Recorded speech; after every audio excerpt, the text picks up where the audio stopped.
As notícias na Hertz, edição de Vítor Melenas. Vamos às notícias neste bloco de informação. Decorreu na manhã desta terça-feira, 14 de maio, em Orem, a cerimónia de apresentação do Dispositivo Especial de Combate a Incêndios Rurais, o DECIR 2024. A iniciativa foi promovida pela Autoridade Nacional de Emergência e Proteção Civil e contou com a presença da Ministra da Administração Interna, Margarida Blasco. A apresentação do DECIR 2024 realizou-se no Cine Teatro de Orem e abriu com a intervenção do Presidente do município, Luís Miguel Albuquerque, que começou por reconhecer e valorizar o trabalho dos bombeiros voluntários, destacando a sua coragem, dedicação e sacrifício em prol da segurança da comunidade. Luís Miguel Albuquerque referiu depois aquilo que tem sido o cenário anual de incêndios, que descreveu como desafiador e preocupante. O Concelho de Orem continua a ser fustigado pelo flagelo dos incêndios. Ano após ano, sucedem-se dezenas de ignições, que quase sempre resultam em incêndios com consequências nefastas para todos nós. De forma muito sintética, permitam-me enunciar alguns dados estatísticos. Nos últimos 2 anos, contabilizaram-se mais de 160 ignições, tendo ardido uma área de cerca de 6.200 hectares. Os números são claros. Só neste período ardeu aproximadamente 15% da área do Concelho de Orem. Pior do que os números são as conclusões. A maioria das ignições foram consideradas intencionais. Estamos a falar de crimes. Em termos numéricos, falamos de cerca de 65% de ignições intencionais em Orem, quando a média nacional é de cerca de 29%.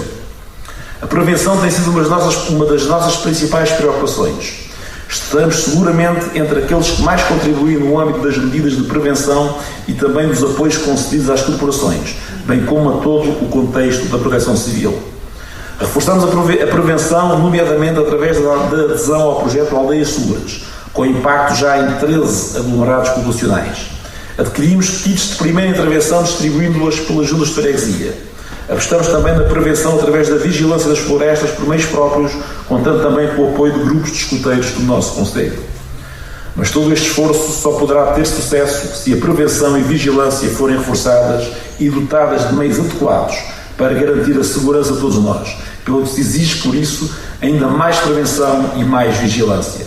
Apelo à Sra. Ministra para que possa ter estas preocupações em consideração, reforçando os meios de prevenção no nosso território, sob pena, nos próximos meses, se as condições climatéricas forem desfavoráveis, voltarmos a ser fustigados pelos incêndios.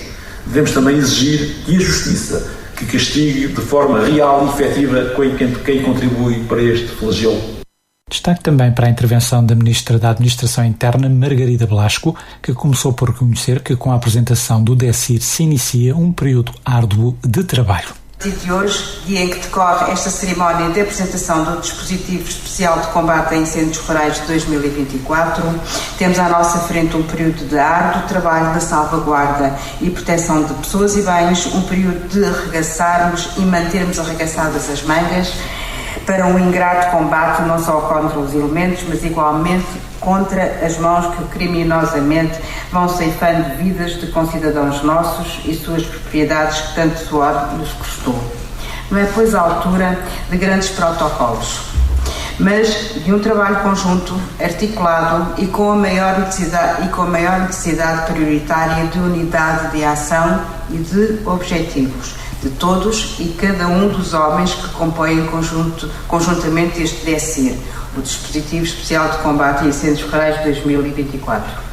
A partir de hoje, cada uma das estruturas, serviços e associações que integram esta estrutura conjunta, assim como cada um dos indivíduos que as compõem, devem abandonar, como sei que abandonarão em nome de Portugal, a procura de protagonismos pessoais, institucionais, coletivos ou corporativos, para abraçar e se integrarem plenamente na necessária ação conjunta e coordenada para a missão que tem pela frente. Merecerá o agradecimento dos portugueses se, por via dessa unidade na ação, obtivermos maior sucesso no combate ao flagelo dos incêndios ou de qualquer outra catástrofe que nunca queremos, mas de que não estamos livres. A Polícia Judiciária deteve um cidadão estrangeiro de 38 anos pela prática do crime de burla qualificada, associação criminosa e branqueamento de capitais. Foi na sequência de uma denúncia recebida no passado mês de janeiro, tendo por base o fenómeno conhecido por Olá Mãe, Olá Pai.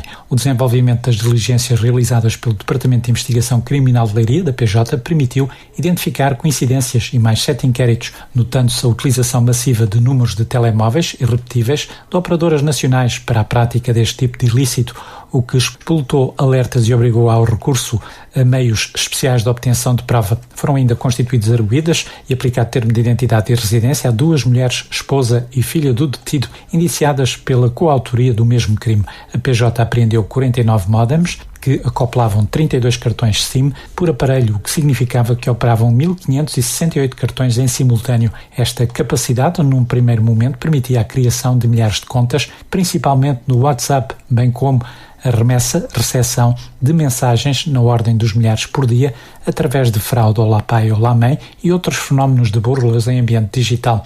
Registou-se um padrão repetido, com a utilização massiva de milhares de cartões, como se depreende da apreensão de 32 mil cartões já utilizados nas práticas criminosas. Foi também identificada a interação com terceiros em rede, sendo recolhida prova de suspeitos residentes num país do centro da Europa. As diligências de investigação identificaram o local onde estava montada a estrutura informática e de comunicações no domicílio do detido. Com a presente investigação e operação policial, interrompe-se a consumação em território nacional e no estrangeiro de milhares de burlas informáticas. Rádio Hertz, a primeira a informar.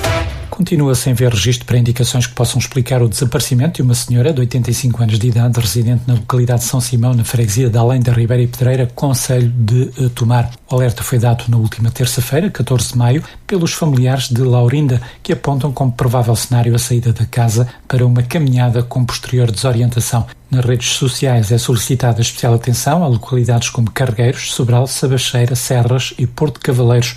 A senhora tem episódios de desorientação mental, acrescenta a mesma fonte. Solicita-se que qualquer informação relevante seja prestada à Polícia de Segurança Pública ou à Guarda Nacional Republicana. Rádio Hertz, informação. Tiago Carrão, vereador do PSD na Câmara de Tomar, colocou em causa a legalidade da consignação do skatepark. Os pormenores com o António Feliciano. Tiago Carrão, vereador do Partido Social Democrata na Câmara de Tomar, colocou em causa a legalidade do processo em torno da obra do skatepark, que tanta polémica tem suscitado ao longo dos últimos meses. Em recente sessão do Executivo, o eleito do PSD voltou a centrar atenções no prazo para o final da empreitada e em informações recentes do presidente Hugo Cristóvão, referindo que entre a assinatura do contrato em outubro de 2023 e a consignação propriamente dita, em fevereiro, foi ultrapassado o limite de um mês para a realização destes 2 procedimentos, limite estipulado pelo Código dos Contratos Públicos. Tiago Carrão pediu explicações. Porque o senhor, na reunião de Câmara de 15 de Abril, disse coisas, e até nas redes sociais, que não podem ficar sem resposta e que merecem ser esclarecidas no local apropriado, que é esta reunião de Câmara.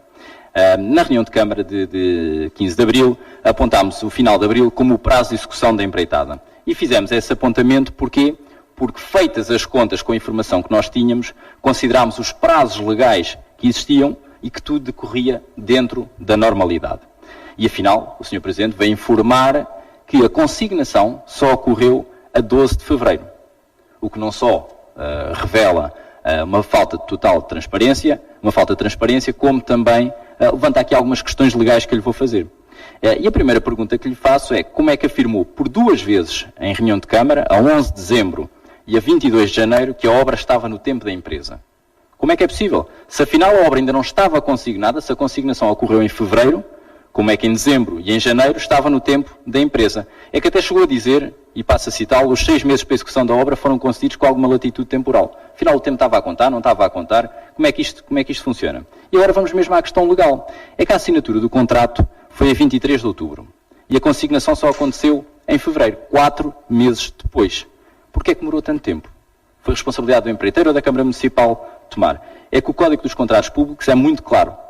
A consignação deve ocorrer até 30 dias depois da assinatura do contrato. E a minha pergunta é: a lei não foi cumprida? Porquê? Hugo Cristóvão admitiu depois que se terá deixado levar por recentes afirmações de Tiago Carrão quando proferiu que a obra estava no tempo da empresa e não escondeu o descontentamento com as insinuações de Tiago Carrão, desafiando mesmo o eleito do PSD a apresentar queixa ao Ministério Público se entende que há ilegalidades neste processo. Mas já houve uma vez ou outra que me deixei levar pelas suas afirmações, é verdade. Os senhores aparecem que foi assinado no dia tal, não sei o quê. Eu assino despachos, dezenas de despachos todos os dias.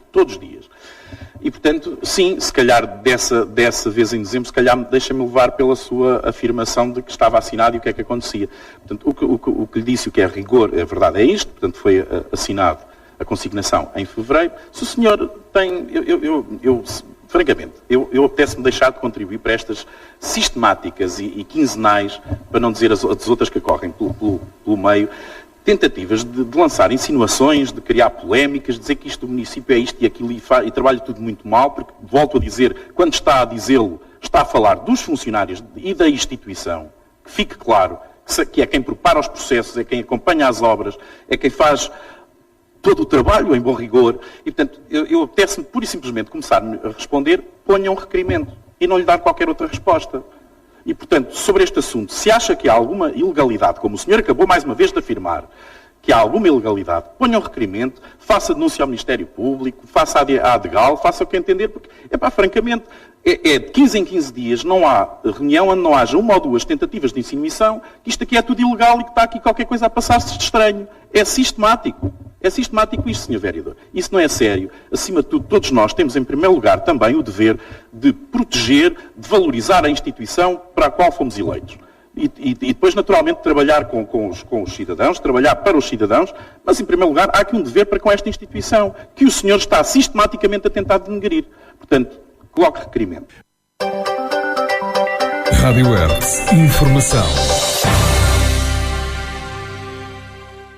A escola secundária, com terceiro ciclo, Jacques Raton, comemora neste 16 de maio o aniversário dos 140 anos. A data é o ponto de partida para um conjunto de iniciativas a realizar no decorrer dos próximos tempos, com destaque para esta quinta-feira e a inauguração do Museu da Escola. Paulo Macedo, diretor do Agrupamento de Escolas dos Templários, falou à Hertz deste espaço que vai ficar acessível ao público, mas também da restante programação comemorativa do aniversário. Os 140 anos, como já está a ser programado há alguns anos, pelo menos há 2 ou 3, portanto, o que nós pretendemos com os 140 anos da Escola Secundária Jacques Raton, amanhã, que é o dia do aniversário, será uma comemoração normal. A grande diferença, vamos ter pela primeira vez a inauguração do nosso Museu da Escola Secundária, portanto, que durante estes últimos 3 anos foi sendo preparada precisamente para os 140 anos da escola.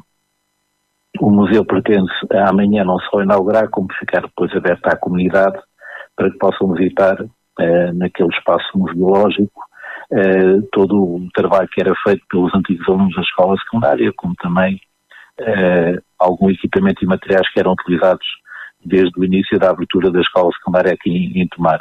O que nós pretendemos portanto, temos 2 colegas que estão afetas a este trabalho da recuperação do espólio do museu e que vão, logicamente, durante o período da manhã e da tarde, diariamente, durante a semana, ter um período de abertura que irá ser comunicado, em que as pessoas de toda a comunidade poderão deslocar-se à escola secundária e ir visitar o museu. Portanto, o objetivo é mesmo dar a conhecer e as pessoas aproveitarem o museu, não é? Que logicamente é de toda a comunidade, não é só da escola. O outro momento que queremos também amanhã apresentar, portanto, vamos ter pela primeira vez o hino da escola, que foi criado em 1937, o hino da escola secundária, foi gravado por professores e alunos dos cursos de instrumentistas que temos neste momento, e amanhã vai ser apresentado a sua versão instrumental com vozes de alunos, e vamos ter as duas versões, tanto a instrumental como a gravada, como com voz, peço desculpa, mas vamos logicamente só apresentar com a voz, que é para ficar para a posteridade, uma coisa que também já tem alguns anos. Pretendemos ainda, no dia 17, vamos ter um concerto também no auditório, na sexta-feira, às 21h30, um concerto que é oferecido pelos 140 anos da escola, pela Filarmónica Navantina, que vai nos oferecer um concerto e que, pronto, vai ser também um momento alto. E depois está previsto no dia 1 de junho, no sábado, também no próprio auditório, fazer-se o lançamento do livro dos 140 anos da escola secundária Jacob Raton.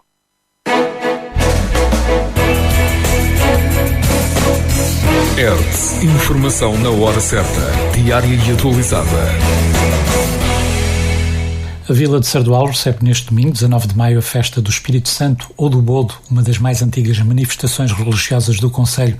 O retomar da festa do Bodo, com caráter bienal, em 2015, enquadra-se na estratégia do município em preservar as tradições concelhias enquanto património intrínseco da personalidade coletiva que é assumida pelo atual Executivo, como importante pilar na estratégia de desenvolvimento do turismo, em particular do turismo religioso e subsequente desenvolvimento socioeconómico do concelho. A festa do Espírito Santo ou do Bodo realiza-se 50 dias após a Páscoa e integra missa ao ar livre, realizada na Praça da República, pelas 11 horas, com guarda de honra prestada pelos bombeiros municipais e pela Filarmónica União Sardualense. Fim da missa terá lugar a procissão até ao convento de Santa Maria da Caridade. Nesta procissão participam 20 jovens vestidas de branco, enquanto símbolo de pureza que transportam à cabeça os tabuleiros com o pão benzido na Eucaristia. Estas jovens diferenciam-se pelas cintas coloridas que envergam, existindo 4 cores, uma por cada freguesia do concelho. Integram também o cortejo outros figurantes, envergando trajes usados no Sardual em finais do século XIX, ocasião em que as festividades se realizavam com grande imponência e vasta participação do povo. A procissão culminará com o almoço convívio a realizar no convento de Santa Maria da Caridade. Rádio ERTE, a primeira a informar. E vamos para o fecho das notícias com a habitual nota do dia, hoje com Luís Usterbeck. Que região é esta em que trabalhamos e vivemos? O que é isto de Ribatejo Norte, ou Alto Ribatejo, ou Médio Tejo, ou Sub-região Navantina, ou sei lá, tantos nomes, mas qual é a sua identidade? A identidade dos lugares construiu-se e constrói-se com o suor, as alegrias e as dores do que se vai fazendo ao longo do tempo. Desse tempo ficam marcas, saberes ancestrais, expressões coloquiais, formas de usar o território e, em especial, vestígios materiais a que chamamos monumentos. O património. Mas que património é esse? O que nos diz na secura das pedras sobre onde estamos e como estamos? Saltam à vista o Castelo Templário e vários outros castelos, Almorol, Belver, Osesre. Saltam à vista edifícios religiosos da modernidade, do Convento de Cristo ao Panteão dos Almeidas. Também saltam à vista alguns monumentos pré-históricos, sobretudo as antas, como a do Val da Laje ou a da Foz do Rio Frio. E há fortificações das idades dos metais e vestígios da romanização. Mas o que é que parece faltar neste retrato? Onde estão os acampamentos de caçadores do pós-glaciar quando o clima aqueceu e a biodiversidade se expandiu? Onde estão os grandes povoados da Idade do Cobre que encontramos mais perto de Lisboa ou do Porto? Para além de alguns assentamentos, onde estão eles? Onde estão os grandes vestígios da Idade Média paleocristã, de suevos ou de visigodos, e onde se encontram as grandes ruínas do período islâmico berber? Onde estão as ruínas de grandes casas senhoriais que acompanharam as construções militares da modernidade? A arqueologia vai-nos revelando silenciosamente que esses vestígios são escassos, são mesmo quase inexistentes. Existem, havia ocupação, mas não era muita. E nesse silêncio, a arqueologia vai-nos dizendo que esta sempre foi uma região de baixa densidade demográfica, atreita, porém, a grandes conflitos, e por isso temos tantas fortificações para tão poucas casas. A arqueologia fala-nos de ciclos de expansão, geralmente associados ao comércio a grande distância, na época dos metais, exportando ferro, na romanização, exportando ouro, mas, sobretudo, uma terra de importância estratégica no controle do Tejo, nos avanços de franceses contra Lisboa, ou até no atual complexo militar com centro em Tancos, mas irradiando de Tomar a Santa Margarida. A arqueologia fala-nos de um território historicamente de baixa densidade demográfica, como a maioria do país, aliás, por isso é que tivemos um rei chamado o Povoador. cujo dinamismo sempre se construiu quando se organizou como contraforte do litoral, na expansão da agricultura, no comércio mediterrâneo e atlântico, na reflexão estratégica, na capacidade de disseminar conhecimento, simbolicamente ilustrada pela primeira tradução da Bíblia para português pela mão do Padre António Pereira de Figueiredo. A arqueologia não nos fala de nenhuma riqueza nem de nenhum crescimento demográfico assente na floresta ou sequer na agricultura. Fala-nos mais de indústria, de metais, de comércio, de estratégia e fala-nos de trocas internas, beneficiando da proximidade entre terras com recursos distintos e complementares. A Lesíria, a Charneca, o bairro e por aí vai. Uma proximidade que segurou a qualidade de vida na maior parte do tempo, que não foi o tempo dos curtos ciclos de expansão. Quando hoje a região parece que começa a perceber que está num ciclo iniciado há décadas de acelerada perda de população, vale a pena olhar para o património e perceber o que ele nos diz sobre o que é esta região de patos bravos, mas também de metecos e camponeses de olhos postos no mar. Gente que se construiu a espreitar mais além. É que, como escreveu Irene Lisboa em 1938, quem não sai da sua casa não atravessa povos, montes, vales, não vê as cenas bíblicas das eiras e cria 1000 olhos para nada. É que não sabemos como será o futuro, mas é duvidoso que seja totalmente diferente do que sempre foi. O património serve para atravessarmos povos, montes e vales, procurando caminhos de futuro, mesmo quando não houver turistas. E é tudo, assim fechamos. Ficamos então por aqui. Fique bem, fique com Hertz. Estas e outras notícias em radiohertz.pt.